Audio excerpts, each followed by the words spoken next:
Okay, now I'm in HD. Let's go.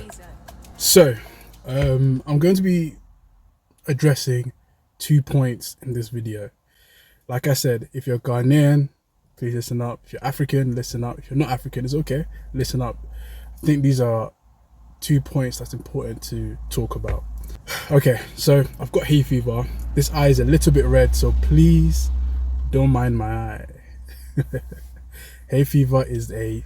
Anyway, so the 2 points I want to address, I need to rant a little bit. So the first point is basically, there was a particular African artist, Ghanaian artist, that I want to address. And the second point is about pastors in Africa. So let's address the first point. There's this particular Ghanaian artist. He said something around in the year 2019, and then he recently said something now that I just feel like I need to switch on the camera and talk about it. There's an innovator and a pastor called Kantanka in Ghana. He's a very innovative guy. He's an inventor and he's a pastor at the same time, and I think that's amazing, and he's doing good and big things. Here are some of the things that he does. Right into it. An array of products, including an irrigation farming track meant to boost crop production, was exquisitely exhibited at this year's Kantanka Ghana Tech Expo of the Christo Asafo Mission in Accra, Ghana. The main technology, the Kantanka Nyansabuakwa, a multi-purpose track with a 14,000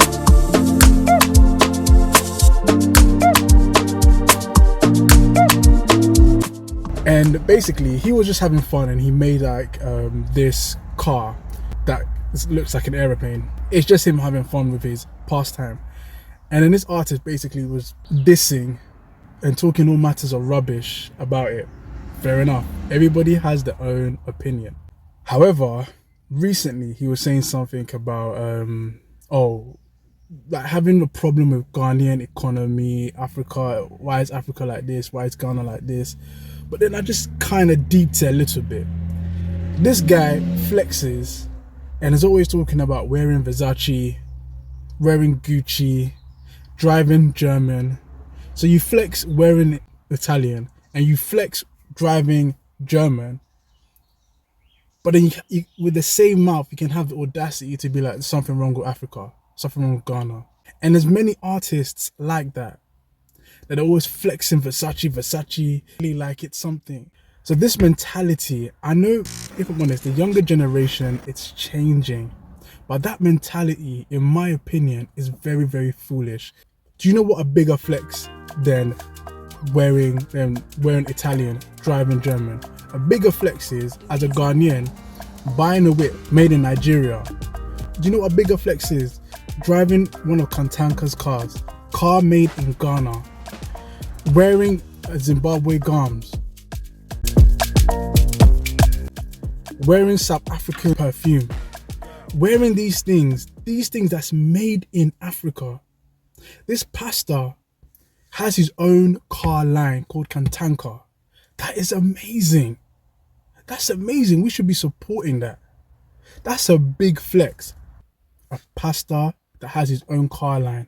He invents different irrigation inventions that help the crops in Ghana, and he's doing all sorts of other things that is pretty cool in my opinion. But hey, and this brings me to my second point. So, but some of my friends used to bring this up to me, like, how do I feel about pastors having their own private jet, driving mega cars, etc. I didn't really put my mind to it, but then when I started thinking about it a little bit more, I thought, actually, it is a little bit strange. A lot of these pastors that have mega churches, the churches is big, mega church. Wow. They have their own private jet. I'm thinking, okay, but there's a fundamental problem there. This guy Kantanka, I keep saying his name because I think he's a cool guy. He's a pastor and he's an innovator. I haven't seen, in my opinion, pastors out there that are doing this. I've not seen many. It's great as Christians, as spiritual people that can come together, but the money just ends there. And imagine this. Imagine every pastor in Africa.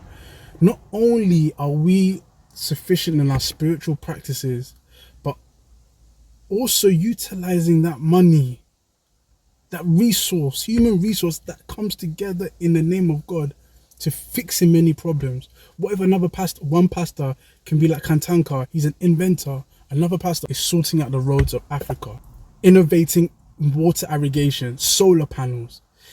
The church can be a hub of great innovation and ideas. That not only is it just a hub, it's a hub of implementing these things, as opposed to just the money coming in and that's it. We don't have to always rely on the government to sort these things out. We don't have to do that.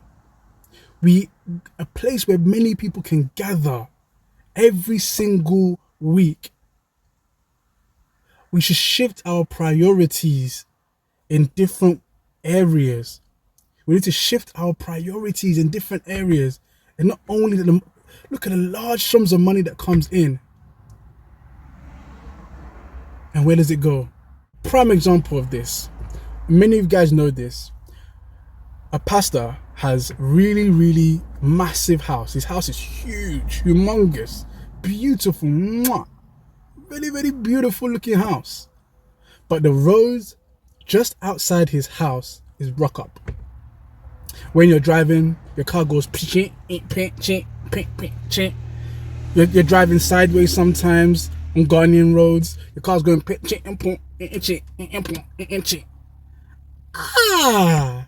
pastor, your house looking beautiful, but the roads just outside your house is broke up. This just says everything. The house is huge, beautiful, but the roads just outside his house, it broke up. It broke up. It go the suspension of your car broke up. It says everything. It says everything. Don't get me wrong. I think it's a beautiful thing. It's important that we can get together for our spiritual needs. It's very important, and we can't divorce it, because I live in the West. And for a long time, I remember when I was a kid, people were saying how Africans are so happy. They'll be like, they have nothing. These guys have nothing, but they're so happy. But us in the West, we have all types of mental illnesses and stuff like that. Don't get me wrong. I'm not equating. This is a complex puzzle. So don't get me wrong. Don't think I'm trivializing this. But there's a point to that statement, that a place that there's a lot of Africans that didn't have anything, but they had happiness. And I believe one of the reasons is our spiritual connection. It is important. I'm a massive advocate for it. But you know the saying, prayer and faith without work, in this case, adequate work, is dead. Work without faith and prayer is dull. That's why a lot of us in the West feel like we're having dull lives, because our spiritual need is important. So I give Africa and Ghana props for coming together in the name of spirituality.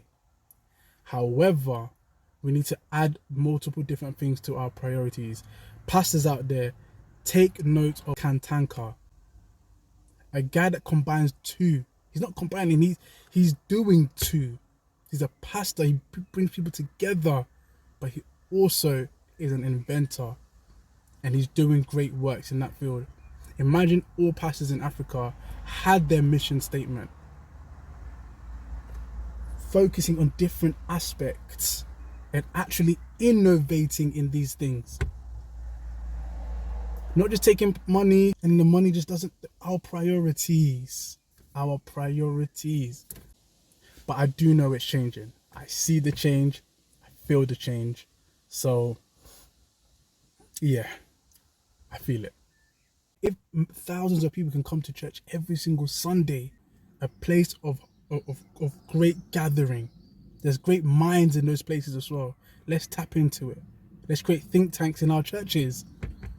There's many ways of doing this, but I just know a place where collectively people can come together as one What can't you solve? What can't you solve? So, yeah, I just wanted to talk about that, get that off my chest. Anyway, guys, thank you for watching. Yeah, subscribe as well.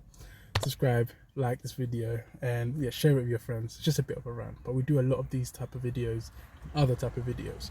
So thank you very much, and remember, stay curious, stay blessed. Peace.